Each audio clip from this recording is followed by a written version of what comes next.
todos y todas, bienvenidos nuevamente al canal de Aportes de la Historia. Por segunda vez y consecutivamente Aportes ha cubierto gran parte de las jornadas de jóvenes investigadores del CEIS. Ponemos a disposición las exposiciones en la ronda de preguntas y respuestas. Para Aportes es un orgullo realizar este registro documental de las actividades del centro y de sus grupos cuando somos invitados. Como historiadores, ustedes saben sobre la importancia de los archivos como fuente documental. Esta afirmación busca que nos ayudes a comenzar con un registro audiovisual de las actividades realizadas por nosotros como miembros de la comunidad universitaria, que son múltiples y ricas, pero que se han perdido al no quedar registradas, y solo queda en parte en la memoria de los participantes. Si uno tuviera que buscar el archivo audiovisual de nuestras prácticas en nuestra institución y no lo encontrara porque es inexistente y vos como historiador ya dimensionarías el gran problema. Para Aportes de la Historia, Carlos Alberto Van Howard.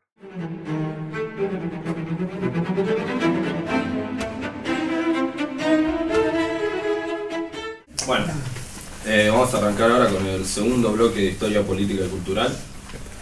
Tenemos ahora 5 trabajos de Mario López Durán, Carolina Germinario, Juliana Nicolini, María Cruz Laronial y Lucía Muñoz. Va a empezar, bueno, tengo acá los cartelitos, les aviso el tiempo. Gracias, Santi. Empieza Mario con el proceso de atlantización como marco para analizar la participación de los irlandeses en la corona española, siglos XVI a XVIII. El caso de Alejandro Rey. Gracias. ¿Cuántos carteles hay? Uno de 5 y uno de 1 minuto. Listo. Gracias.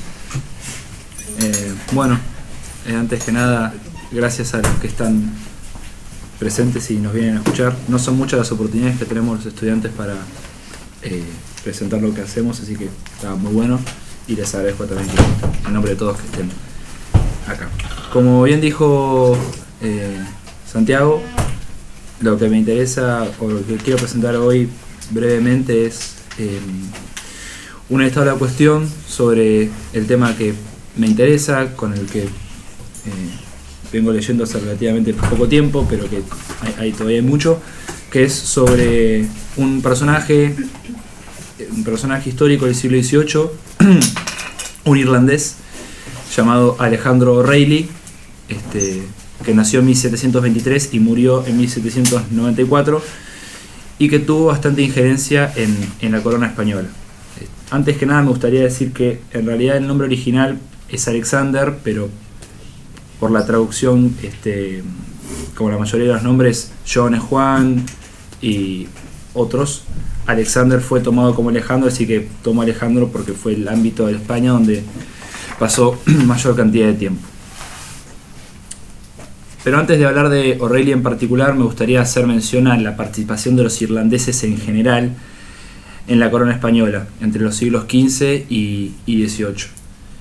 Un historiador que sirve de referencia y que ha escrito mucho sobre el tema, bueno, relativamente mucho, es Óscar Recio Morales, que cuando él habla sobre las distintas causas que llevaron a los irlandeses a participar o a migrar hacia España, particularmente señala 2 tipos de causas, las que son más de carácter general, más que tienen que ver con la coyuntura, y otras más a lo largo de los 3 siglos. En lo que tiene que ver con las causas generales, él destaca siempre las tensas relaciones anglo-españolas, es decir, la rivalidad entre Inglaterra y España.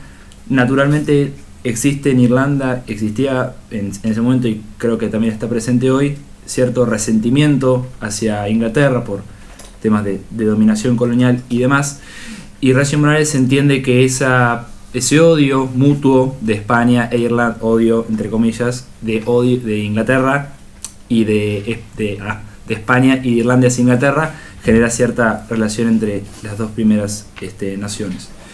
Y con respecto ya a las causas que tienen que ver más en particular con el siglo XVIII, tenemos que mencionar el cambio de dinastía borbónica, luego de la Guerra de Sucesión Española, el hecho de que la dinastía de los Borbones miraba con muy buenos ojos la presencia de extranjeros en la corte.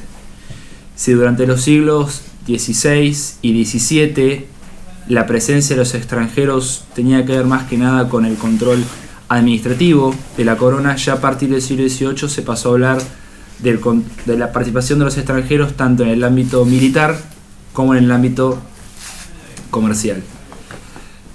O'Reilly entra en esta suerte de historiografía como parte de un grupo de irlandeses que, comenzado el siglo XVIII, por distintos motivos que no vienen al caso porque si no sería muy largo, llegan a España con la intención de insertarse en la corona. Brevemente, O'Reilly nació en Irlanda en 1723. Cuando tenía 8 años se emigró junto con sus dos hermanos, Domingo y Nicolás. Emigró a España y allí comenzó su carrera. Lo importante para destacar de O'Reilly es que es un caso particular, puesto que comenzó su carrera a los 8 años. Ya a los 8 años estaba en 1731, estaba en un regimiento, el regimiento Ibernia, uno de los 3 regimientos irlandeses que había en España, además de Irlanda y de Ultonia, y allí junto con sus hermanos comenzó su carrera militar. Sin embargo, no destacaría hasta aproximadamente 1740 en la coyuntura de la Guerra de Sucesión Austríaca.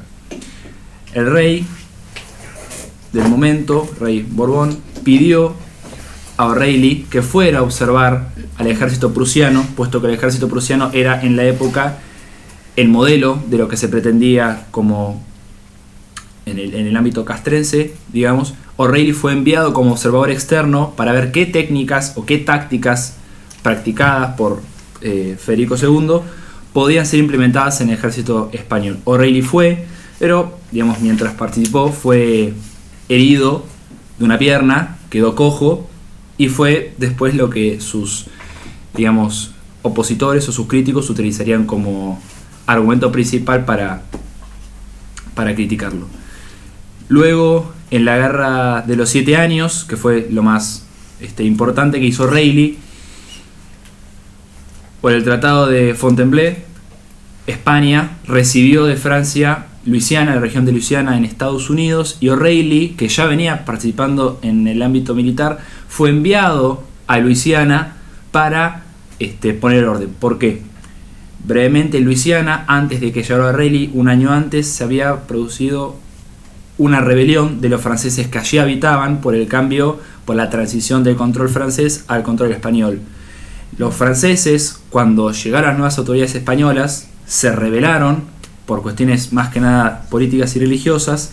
El gobernador español, que era Ulloa, fue echado y O'Reilly llegó para imponer orden. O'Reilly, de los 12 condenados, 5 fueron ahorcados, 5 fueron enviados presos a La Habana y 2 murieron de causas naturales mientras esperaban la condena. Entonces llegamos hacia mitad de su vida, O'Reilly ya en el ámbito castrense muy bien formado, con mucha participación en la corona, y fue a partir de este momento que su carrera militar entró, para decirlo en términos más bien coloquiales, entró en caída, entró en decadencia, puesto que a la par que él crecía, o que su influencia crecía, comenzó otro proceso simultáneo que fue el sentimiento xenófobo dentro de la corte española. Hacia mediados del siglo XVIII, la mayoría de los españoles de Madrid veían con muy malos ojos la presencia de extranjeros en la corte. Naturalmente, O'Reilly, como era irlandés, sufrió las críticas, sumado a que era irlandés al hecho de que había perdido la movilidad en una de sus piernas, y ciertos sectores veían con recelo su participación en la corona. Gracias.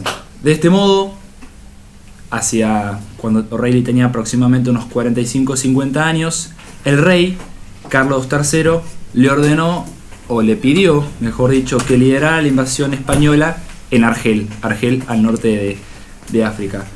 Paradójicamente fue el momento en el que O'Reilly estaba mejor formado, con todos los palmares que había conseguido, que la invasión de Argel fue un total fracaso por cuestiones más que nada tácticas y que tuvieron que ver con la organización de la invasión, y el prestigio de O'Reilly, su grandeza, todo lo que había obtenido en su carrera militar, cayó, puesto que las críticas, sumadas al hecho de que era irlandés, de que era un extranjero y de que tenía una relación muy estrecha con el rey, se sumó el desastre militar. Entonces, al mismo tiempo que se tenía la imagen de un militar que había logrado ensalzar, digamos, la posición de España en el ámbito atlántico, en el ámbito europeo, al mismo tiempo que teníamos esa imagen, también tenemos la imagen del extranjero segundón que había penetrado en la monarquía, que había socavado las bases de ascenso dentro de la élite y que había generado recelos entre los círculos más encumbrados. O'Reilly finalmente murió en 1794 cuando se dirigía hacia la frontera con Francia para apoyar a los ejércitos digamos conservadores pro monarquía francesa en el contexto de la Revolución Francesa. Y lo que la historiografía ha sugerido, que es con lo que yo quería más o menos concretar, es que aún no tenemos un estudio sobre la vida detallada de O'Reilly. Sí tenemos algunos estudios sobre su participación en Luisiana, por ejemplo, o en Cuba, o en Puerto Rico, pero aún no tenemos no ha existido o no existe todavía un historiador o un grupo de historiadores que se haya decidido a estudiar completamente la vida de O'Reilly y generar una biografía que en cierta forma pudiera abonar todos los esfuerzos que se han hecho para poner luz a la vida del irlandés del que estamos hablando. Y por último, me gustaría decir que los estudios sobre los irlandeses en América se han visto muy matizados por el hecho, o digamos, los estudios sobre los irlandeses en América en los siglos de la Edad Moderna, es decir, en los siglos XV y XVIII, no han sido tenidos tan en cuenta porque la otra inmigración del siglo XIX, la de los irlandeses a Estados Unidos, ha monopolizado casi todos los estudios de este tipo. Por lo tanto, la historiografía sobre la presencia de españoles en América, y más que nada la presencia de irlandeses en América, aún está en proceso y queda mucho por hacer. Muchas gracias.